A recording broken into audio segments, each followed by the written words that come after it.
আসসালামু আলাইকুম ভিউয়ার্স, আপনাদের স্বাগতম জানাচ্ছি সুমনাস ফুড ফ্যামিলির আরেকটি ভিডিওতে। আজ আমি আপনাদের বানিয়ে দেখাবো লেমন সুইস রোল, এবং এটি খুবই সফট এবং খেতেও খুবই মজা হয়েছে। কিন্তু এই রেসিপিটি আমি যখন বানিয়েছি তখন আসলে কেকটি মারাত্মকভাবে ক্ষতিগ্রস্ত হয়েছে, কিন্তু বোঝা কি যাচ্ছে এটা মারাত্মকভাবে ক্ষতিগ্রস্ত? তো চলুন দেখে আসি কী করে এটা তৈরি করতে হয়। এখানে আমি 3টি ডিমকে প্রথমে বিটার দিয়ে বিট করে নিচ্ছি। এটাকে বিট করে ফোম তৈরি করতে হবে, কিন্তু এখন আমি পুরোপুরি ফোমটা তৈরি করব না। আর কুসুমগুলো একসাথে দিয়ে দিলেও কোনো সমস্যা হবে না, এবং এটাকে বিট করতেই থাকতে হবে। এবং একটা না আবার করবেন না, একটু মাঝখানে থামবেন। এবং এখানে এবার আমি 1/3 কাপ পরিমাণ চিনি 3 থেকে 4 ভাগ করে এখানে মিক্স করব বিটারের মাধ্যমে। এবং বিটারের মাধ্যমে এভাবে বিট করতে করতে একসময় একটি ফোম তৈরি হয়ে যাবে। আর আরেকটি কথা, এই সব পরিমাণ আমি আবার ডেসক্রিপশন বক্সেও দিয়ে দিব, সো কোনো আপনারা চিন্তা করবেন না, এবং ডেসক্রিপশন বক্স থেকে দরকার হলে রেসিপিটি নিয়ে নিতে পারেন। দেখতে পাচ্ছেন আমি এটাকে দ্বিতীয় ভাগে দিয়ে দিচ্ছি এবং আবারও বিট করছি, এবং সুন্দর একটা ফোমি টেক্সচার কিন্তু চলে আসছে।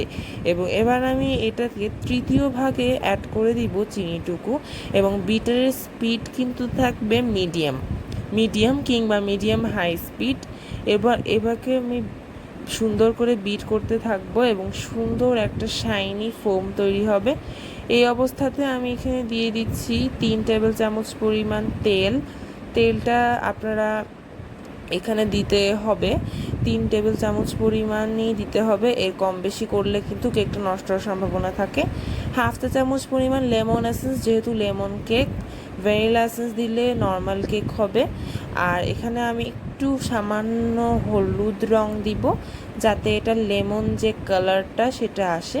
এটা সম্পূর্ণ আপনার ইচ্ছা অনুযায়ী, তবে আমি 1/4 কাপের 1/4 চা চামচের 3 ভাগে 1 ভাগ দিয়েছি। তো এটাকে আমি আবারও বিট করে নিচ্ছি খুব সুন্দরভাবে। আর হ্যাঁ, কালারটা কিন্তু আবারও বলছি ইচ্ছা মতো দিতে পারেন, তবে আবার বেশি কালার দিলে কিন্তু কেকটা দেখতে ভালো লাগবে না, তবে টেস্টের কোনো তফাৎ হবে না। এবং এটাকেও খুব ভালোভাবে মিক্স করে নিচ্ছি। এবার আমি এখানে 1/3 কাপ পরিমাণে নিয়েছিলাম আটা বা ময়দাও নিতে পারেন, এবং এটাকে স্প্যাচুলা দিয়ে কাট অ্যান্ড ফোল্ড মেথডে খুব ভালোভাবে মিক্স করে নিতে হবে। ফোমটা যাতে ভেঙে না যায়, এজন্যই কাট অ্যান্ড ফোল্ড মেথডটি ইউজ করা হয়। এবং এইভাবে যদি আপনারা করেন, দেখবেন অবশ্যই কেকটি আপনাদের ভালো হবে এবং ফোমটা ভাঙবে না। যদিও আমার এই কেকটি কিন্তু ভয়ানকভাবে ক্ষতিগ্রস্ত হয়েছিল, এবং এটি আপনারা ভিডিওর লাস্টের দিকে দেখতে পাবেন আসলে কি ক্ষতিটা আমার হয়েছিল। এভাবে আপনারা এটাকে কাট অ্যান্ড ফোল্ড মেথডে ফোল্ড করতে থাকবেন, এবং আটা বা ময়দা যেটাই নেন সেটাকে মিক্স করবেন। একটা 8 ইঞ্চির মোল্ডে আমি বেকিং পেপার লাগিয়ে নিয়েছি, তেল ব্রাশ করে দিয়েছি উপরে। আর এই মোল্ড নির্বাচনের কারণেই মূলত আমার কেকের সর্বনাশটি ঘটেছে। যাই হোক, আমি এটাকে খুব সুন্দর করে আলতো হাতে মিক্স করে নিয়েছি, দেখতে পাচ্ছেন খুব সুন্দর একটা টেক্সচার এসেছে। এবং এটাকে আমি এবার একটি মোল্ডে ঢালবো। সো মোল্ডে ঢালার জন্য আগেই বলে রাখছি, গ্রিজ করাটা খুব জরুরি, নইলে কিন্তু কেকটা বেরিয়ে আসবে না। আর বেকিং পেপারটা ইউজ করলে আমাদের কেকটাকে বের করে আনতে সুবিধা হবে। দেখতেই পাচ্ছেন আমি এটাকে খুব সুন্দর করে নিয়ে নিচ্ছি সেই গ্রিজড মোল্ডটিতে।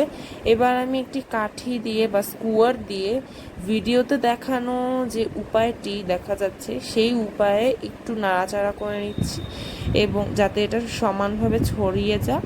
আর মোল্ড যেহেতু ছড়িয়েই যাবে, আর এটা করা খুবই গুরুত্বপূর্ণ, কারণ আমাদের কেকটা যাতে ভালো হয়। যদিও আমার কেকটা আসলে অনেক ক্ষতিগ্রস্ত হয়েছে। এবার যত ইচ্ছা আপনি ট্যাপ করেন, ট্যাপ করার কারণে ভিতরের এয়ার বাবলস বেরিয়ে আসবে, আর যত বেশি ট্যাপ করবেন ততই ভালো। আর পরিমাণগুলো প্লিজ আপনারা একত্রিত রাখবেন। আর যারা এখনও আমার চ্যানেল সাবস্ক্রাইব করেনি তারা প্লিজ সাবস্ক্রাইব করবেন, লাইক, কমেন্ট এবং শেয়ার করবেন আমার ভিডিওগুলিতে। এবার দেখবেন আমি এটাকে 160 থেকে 170 ডিগ্রিতে প্রিহিট করেছিলাম 10 মিনিট ওভেন। এটাকে আমি 15 থেকে 20 মিনিট বেক করব। বেক করা শেষে আপনারা দেখতে পাচ্ছেন কি সুন্দর একটা গ্লেজ এসেছে। আর লেমন কেক যেহেতু লেমনের হালকা একটা ঘ্রাণ বেরিয়েছে, তবে এই ঘ্রাণটা এসেন্সের উপর নির্ভর করে। এবার আমি চেক করব এটা হয়েছে কি না, যদিও বাহির থেকে বোঝা যাচ্ছে।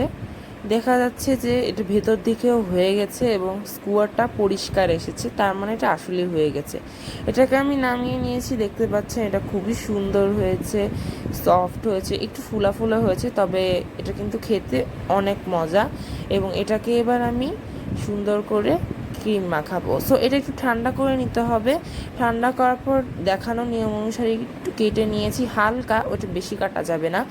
আর এটাকে আমি খুব সুন্দর করে বাটার ক্রিম লাগিয়ে নিয়েছি। আপনারা হুইপড ক্রিমও ইউজ করতে পারেন, আবার বাটার ক্রিমও ইউজ করতে পারেন, তবে বাটার ক্রিম এবং হুইপড ক্রিম দুটোর কিন্তু আলাদা টেস্ট, কিন্তু আমি বলবো আপনারা বাটার ক্রিম ইউজ করবেন, কারণ এটা টেস্ট এবং সব কিছুই অনেক অনেক ভালো সকল প্রকার ক্রিম থেকে। আর হ্যাঁ, এখানে একটু লেমন এসেন্স দিয়ে দিবেন, তাহলে লেমন ফ্লেভারটা খুব সুন্দর করে এখানে অ্যাড হয়ে যাবে। তো আমি এটাকে স্প্যাচুলা দিয়ে নিচ্ছি, কারণ আমার প্যালেট নাইফ নাই, আপনারা প্যালেট নাইফ ইউজ করতে পারেন। এবার এখন আমার কেকটা যে মারাত্মকভাবে ক্ষতিগ্রস্ত হচ্ছে দেখতেই পাচ্ছেন। রোল কেক কখনো এরকম হয় না, আমরা জানি। একদিক থেকে তো ফেটেছেই, দেখতে পাচ্ছেন আরেক দিক দিয়েও ফেটেছে। সো আমি এখন কি করি আর আমি কিছুই বুঝতে পারছি না, হায় হায়। যাই হোক, এটাকে এখন আমি নিয়ম অনুসারে তো 1 ঘন্টা ফ্রিজে রাখতেই হবে, যখন তৈরি করেই ফেলেছি এটা তো আর ফেলে দেওয়া যায় না। তো এটাকে আমি এইটা সহই রেখে দিচ্ছি ফ্রিজে 1 থেকে 2 ঘন্টা। দেখছেন ফ্রিজ থেকে বের করে কাটার পর হঠাৎ করে দেখলাম যে এটার কোনো পরিবর্তনই ঘটছে না, মনে হচ্ছে একটা সুন্দর কেক। বোঝাই যাবে না যে এটা যে এত ভয়ানকভাবে ক্ষতিগ্রস্ত হয়েছিল, কিন্তু দেখতে পাচ্ছেন আপনারা সবই একদম ঠিকঠাক। আশা করি ভিডিওটি ভালো লেগেছে। আগামী ভিডিওর জন্য অপেক্ষা করবো, ততদিন পর্যন্ত ভালো থাকবেন। আল্লাহ হাফেজ।